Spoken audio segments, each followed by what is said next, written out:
On an unseasonably warm day in March 1909, the town of White Rock on British Columbia's west coast watched in awe as the first steam locomotive wound its way along Semiahmoo Bay.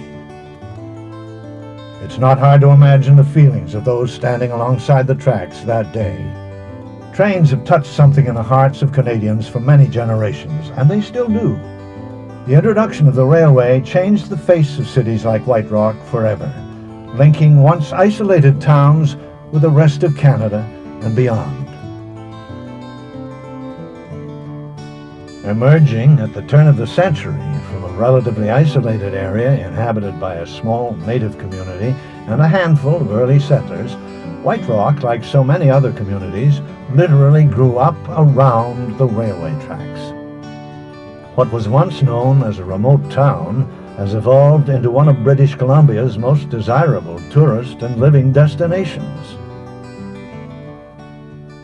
Yeah, I think the story of the railway is absolutely one of the most important things that we need to preserve, tell, and educate future generations on. Cities grew up around the railroads. There's a true love affair there. Located 50 kilometers south of Vancouver, BC, on the Canadian-U.S. border, this picturesque seaside community of 18,000 residents has developed into a much-loved tourist destination. Known for its landmark pier, sandy beaches, red-bricked promenade, and of course the rock that gives the city its name, White Rock is a place of festivals, artists, boutiques, galleries, and endless choices of waterfront dining. But it wasn't always this way. From the very start, White Rock has had a unique relationship with the trains. While other communities used the rails as a means of transporting raw materials, White Rock's main import had been people.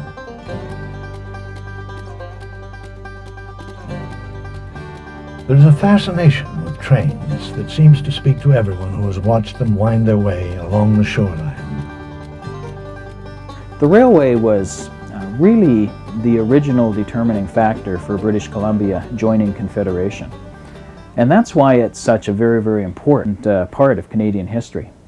The original, of course, to Western Canada was the Canadian Pacific, and it was built in the 1880s after Sir John A. Macdonald's promise in 1881 to the new province, if it joined, that they'd have a transcontinental railway in 10 years. How the trains came to White Rock is really part of a struggle of wills between two men of vision with similar goals, but different methods of connecting Canada from the East Coast to the West. The Canadian Pacific Railway employed many ambitious men. Two of them were William Van Horn, an American who lived in Canada, and James Hill, a Canadian who lived in the United States. It was a classic rivalry, and I know at one time in history there were contests over the routing of the different lines, whether they would route through the U.S., for example, around the Great Lakes, or build the expensive route over the Canadian Shield, which ultimately was done. And also in terms of getting from east to west, there were lots of rivalries between the two, and while they weren't clashes or skirmishes physically, they were certainly contests, I guess would be the way that I would put it. Hill had done well for himself with a small rail line extending from the Minnesota Twin Cities northward to Winnipeg. He wanted the CPR line to run southward around the Great Lakes through the United States before linking up again in Canada. Van Horn disagreed. He felt strongly that the only way to build it was entirely on Canadian soil. He was convinced that though it would cost more, his vision of the CPR line would be successful for many reasons. completely independent of the U.S., it would become the only railway linking Canada together in Canada.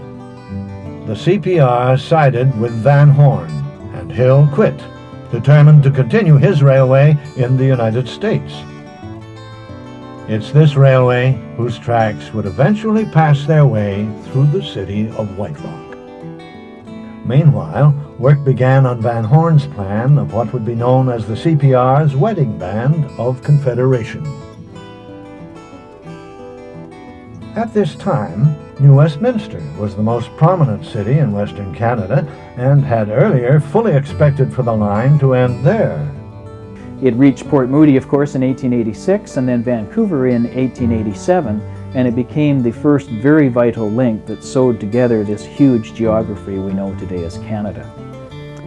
The same year, a deal was made with J.J. Hill's Great Northern Railway, and in 1887, work started on a line that ran northeast from Blaine, Washington, to Redwood Park, then north to Port Mann, where it veered left and followed the south side of the Fraser River opposite New Westminster.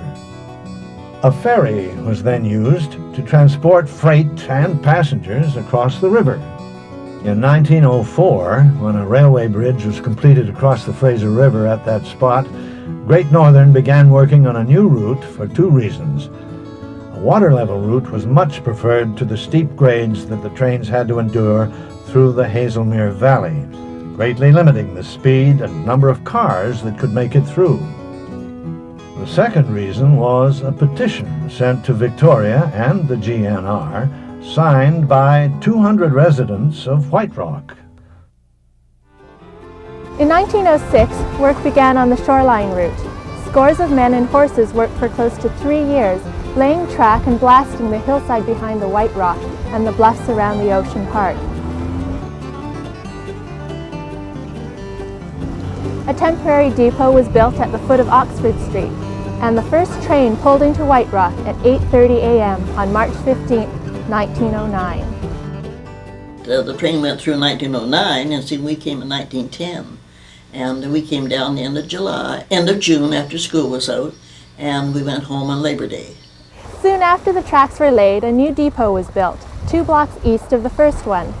The building opened on New Year's Day, 1913. It housed railway employees in the West End and Customs and Immigrations in the East End. The railway, in fact, was the creation of many, many communities in Canada. Many towns are a result of the need of the railways to service their equipment at certain intervals along the line. But in the early era of the West, as the settlers were coming west, they were in fact the real lifeline to those communities. The railway station was the center of town.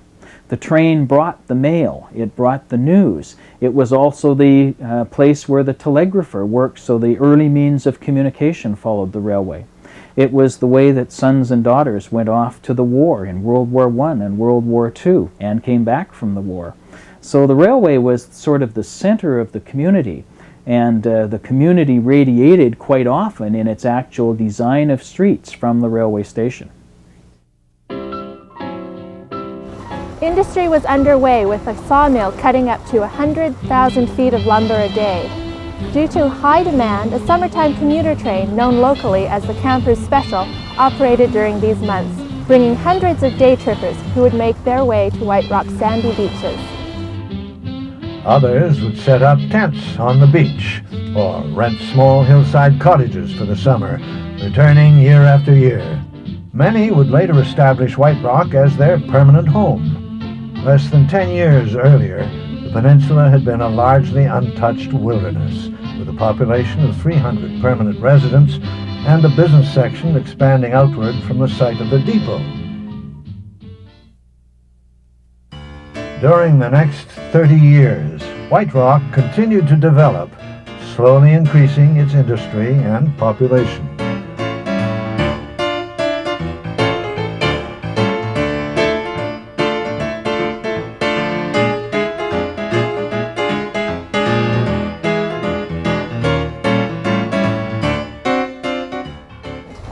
The building operated as the White Rock Depot until 1975. It is now home to the White Rock Museum and Archives.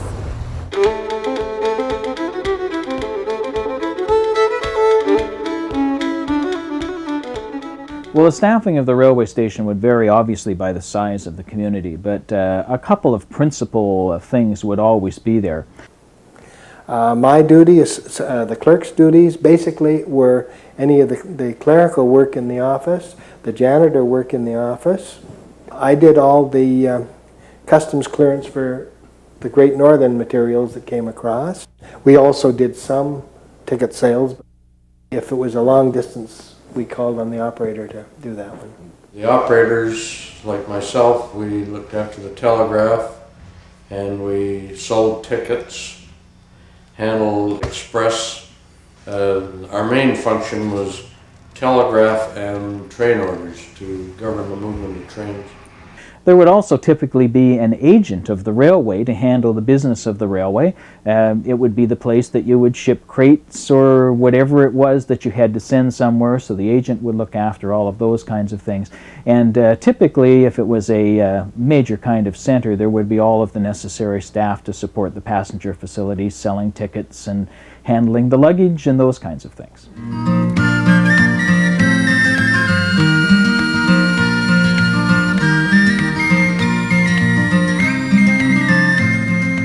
The Great Northern Railway, to me, was a classic example of a very well-regarded line. It was always well-maintained. It was always a pleasure to travel on, I can attest to that, and it seemed to have very happy and satisfied employees. So my sense would be that the people that worked for the Great Northern Railway had a real great sense of pride. We were very, very loyal.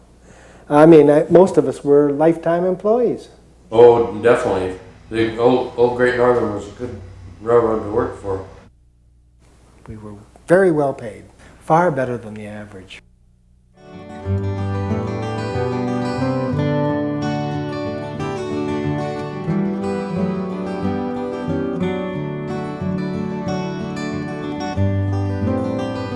The main difference here was the customs and immigration were involved here. It was a little bit different when a train came in here. They just didn't come and go as they felt. They were governed by the Immigration and Customs departments. During World War II, though, you'd have been shocked. The local people would have been shocked to know the things that we hauled through the little town of White Rock. The munitions, etc., that came through here on munitions trains. It would have been quite a surprise to some of the local people. It was well handled, though. And propane cars, butane cars, they've been coming through for years and years and years.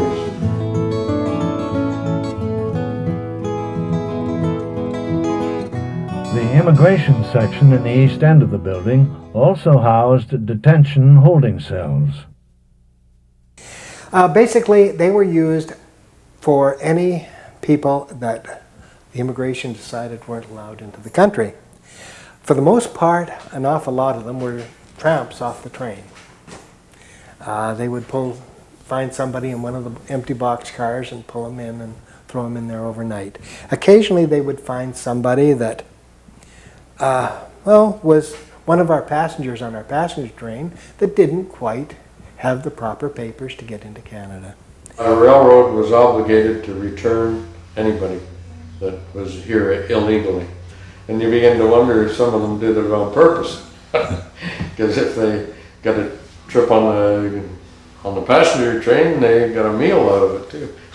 Well, yeah, that was beautiful. I remember the first night we got on a flat car, and there was a crane sitting on it. So we had to huddle up underneath that crane on this flat car. The thrill and excitement for a young man to first head through the Rocky Mountains, sitting on the back of that flat car, was really an awesome thrill. For many present-day rail enthusiasts, the love of trains all seems to lead back to the steam era. Well, when you're my age and you go back to the 1920s and those, the steam locomotive was a bit of an icon, you know, and it was, a lot of kids would say, boy, I'd like to be a steam engineer, you know, a train driver, engine driver, whatever you want to call them, you know. And this was a very common thing, and the railways had, there was a great passion for the steam locomotive and the steam engine more than the train itself, you know. Yeah.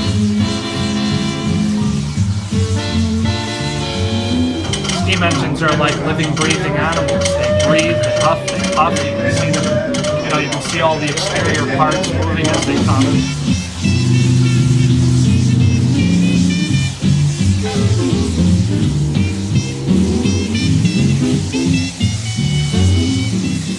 I have a couple of photographs of the locomotive of the train that would have gone through here when it's leaving the station, and it's just full of the vitality and the dynamics of the steam locomotive, and they're not good photographically because I took them with a box camera, but at the same time it epitomizes the steam locomotive at its best. It's just leaving the station and he's working up to speed and there's steam coming out of the cylinders.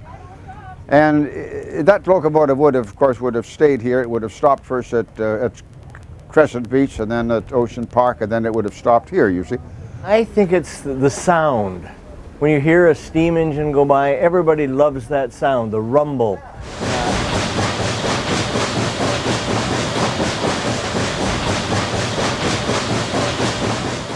There's something about a steam engine that's alive.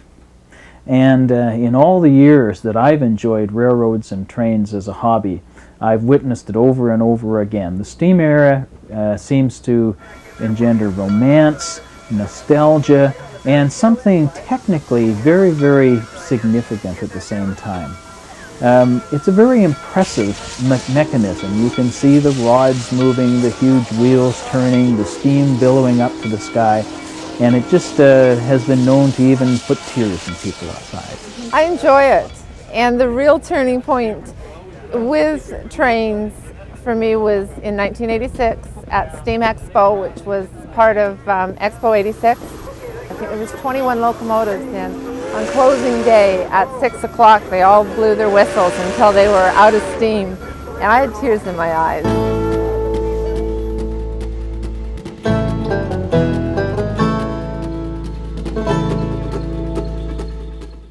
The business car was really the way that the railways conducted business over the air, and still do, by the way, because there are active fleets of business cars on all of the major railways today.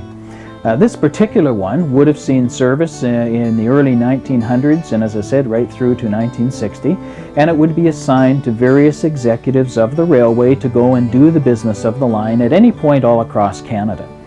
And they would live aboard the car, sometimes up to a month at a time, and take along a two-person staff typically, a secretary to handle the bookkeeping and the work and the paperwork and those kinds of things, and a steward who would also serve as the cook. So the car is completely outfitted to live aboard. The service was great, and there were flowers on the table, and there were linen cloths, and the food, and they had olives as big as eggs. I'd never seen olives as large as they. I always remember that particularly. And the service was just great, The switch from the steam era to diesel was really precipitated by a dramatic need to cut operating costs. The steam engine consumed a tremendous amount of fuel and required servicing at very frequent intervals because of the immense amount, particularly of water, that it would consume in making the steam. There was interest, of course, when the first streamlined passenger trains came in, because they were quite innovative. Well, the Internationals, as they were known in those days when they were operated by Great Northern, were a fleet of modern diesel streamliners. I'm talking the 50s now, the famous orange and green colors, of course. And as I recall, there were 3 a day each way between Vancouver and Seattle. So you could leave in the morning around lunchtime or in the evening, headed south and vice versa, coming back home. And they were really feeder trains that fed the railroads that operated transcontinentally across the United States, as well as north-south down to Los Angeles and San Diego and some of those other points. During the early 60s, the automobile industry flourished, and people were lured into the comfort of their own cars. As a result, depots such as White Rock began to see a decline in the number of passengers traveling by rail. The railway is making a real comeback these days. Certainly in the late 60s and early 70s, the railway was in jeopardy. Work rules were certainly out of date compared to competitors such as trucking. Equipment wasn't maintained to the level that it had been in the past. Tracks in many cases were deteriorating and therefore travel speeds were getting slower. But the railway has bounced back. Reality is that in 1980 the ridership and the demand just wasn't there, and now there is. The demand is there because of the increased population density here. People are looking for viable alternatives to the automobile, and when we provided this product, it has been very easy to sell it to the people because they see it's been written up in the New York Times, front page of the travel section, etc., as a fantastic product.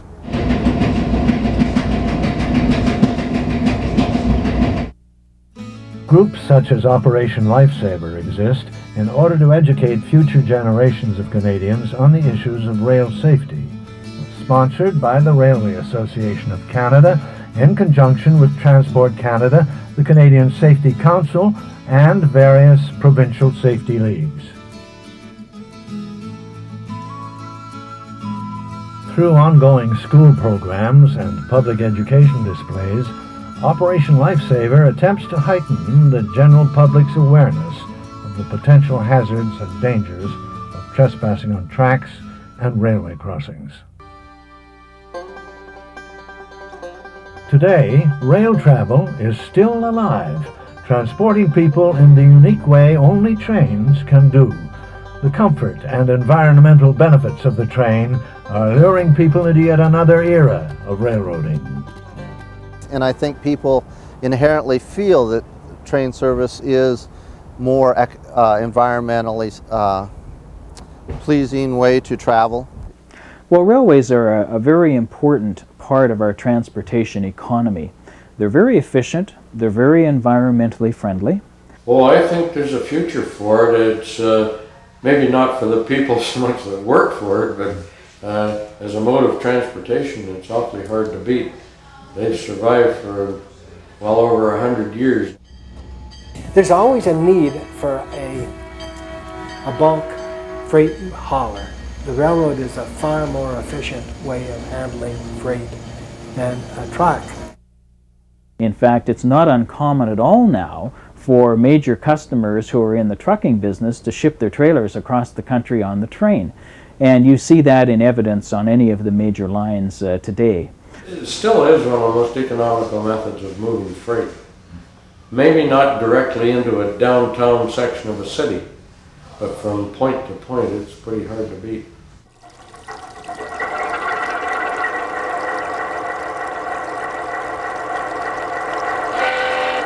Railroading has a very large enthusiast following, and it applies to both interest in the real thing, and just as you'll see people watching planes land at the airport, you'll equally commonly see people watching a train go by. And I don't know if it's a sense of the nostalgia or past experiences or just the sheer size and a little bit of awe for what is going on. This locomotive's towing 100 cars of coal with 100 tons each is really quite something when those things go rolling by and you can feel the ground shake and all the rest of it. The other part is the model train piece, and while my interest came originally from traveling on the passenger trains, I had toy trains as a kid, and that also was part of the interest. And model railroading has just a phenomenal following all over not just the North American continent, but the world. And the two of them seem to go together because the modeler observes the real one to try and get the scaling and the paint job and all the details right, and the real one likes to watch the model ones go around too. So all in all, there's a tremendous enthusiasm for railroading as a hobby from many, many different perspectives. Close to a century ago, the railroads became a vital link that united and forever transformed many small communities like the city of White Rock in British Columbia. Young or old, the fascination with the rail industry endures.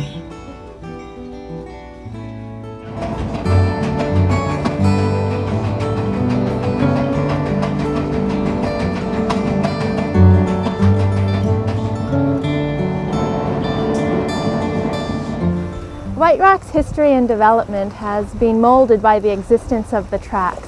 Without the train, White Rock would not be the community it is today. Here at the White Rock Museum and Archives, we are committed to preserving White Rock's history. Currently, we are working on an extensive rail exhibit. We are hoping that individuals from the community will come forward to help us stage this exciting exhibit. Canada has evolved through rail and rail connections right across. It's become a total entity as a country, and it has a vast impact on everybody who lives, whether they ever use a railroad or not. And most of us use it through one method or another. I think the railway is the future. It is the future. We can do mass movement of public on a rail. It's just we have to go around and get it done. There's something, again, that's very, very magical about transportation industry itself, and especially the railroad industry. It's a part of history that's gone. You don't have the steam trains anymore, and I think that's what people always think of. There's a lot of people out there interested in railway history, and I guess it's part of a longing for a simpler day. It is, after all, the story of the creation of Canada.